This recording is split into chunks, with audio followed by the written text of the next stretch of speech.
Hey everyone, I'm going to take you through a brief tutorial on how to set up the form to collect passwords from your students. So basically what you're going to do is you're going to have the email that I sent a little while ago open. We're going to go into Google Classroom here.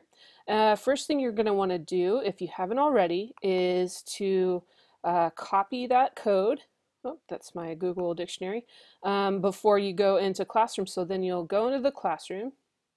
If you haven't added it already, you're going to click up here and choose to join a class, and then it's going to ask you to enter that code in. So you'll enter that code and click join, but I've already done that, so I don't need to do that here. If you've already added the class, you're going to go over to Standards, Format, Technology, and you're going to scroll down until you see the Student Passwords assignment. I feel weird giving an assignment because I am not a teacher, but I figured this would be the easiest way for us to all work together on this. So from here, got kind of instructions here, but what you're going to do is click on this link here. It's going to open the forms file. Now what you're looking at here is an editable version of the form. This is not what you're going to send to your students. This is what you're going to make. You're going to make a copy of this before you send it out to your students. So in order to do that, go up to here under File, Make a Copy, and then you can name it. So I'll say Mrs. Foy's password form. Click OK. And from there is where you're going to change the, let's see, I'll say Washington State University passwords. And then from here, you're going to leave this alone. You're going to be asking for email addresses, passwords, verifying the passwords.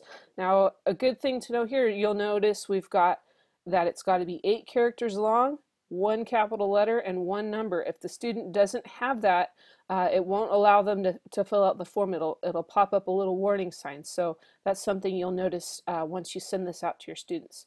So again, just leave all of this alone. The only thing you have to change is the title up here, and then from here you're going to send the form.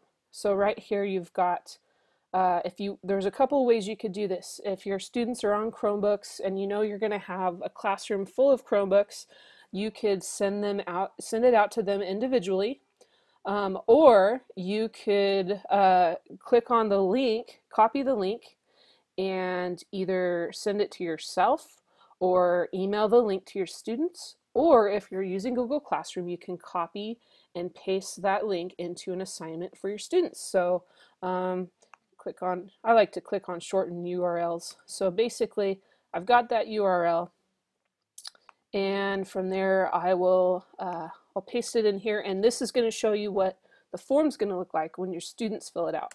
So I've copied and pasted that link, and this is the form your students see. Again, it's important that you make a copy of this form here, because if you don't, you're going to change this form for everyone. So if you don't make a copy, any changes that you make, it's going to make it to the master form. So make your copy, change the title, and then send the link out to your students. And what they'll do is every one of your students will fill out all of this information. You'll notice anything with an asterisk is going to be required. And once they submit it, it's going to go into a response sheet, and you will have that response sheet available. And that is so this is, let's see here.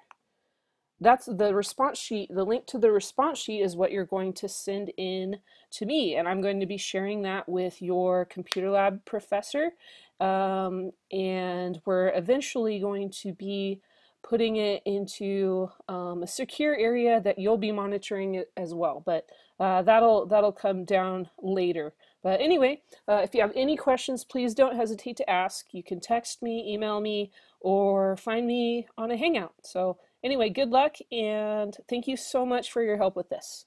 Take care. Bye.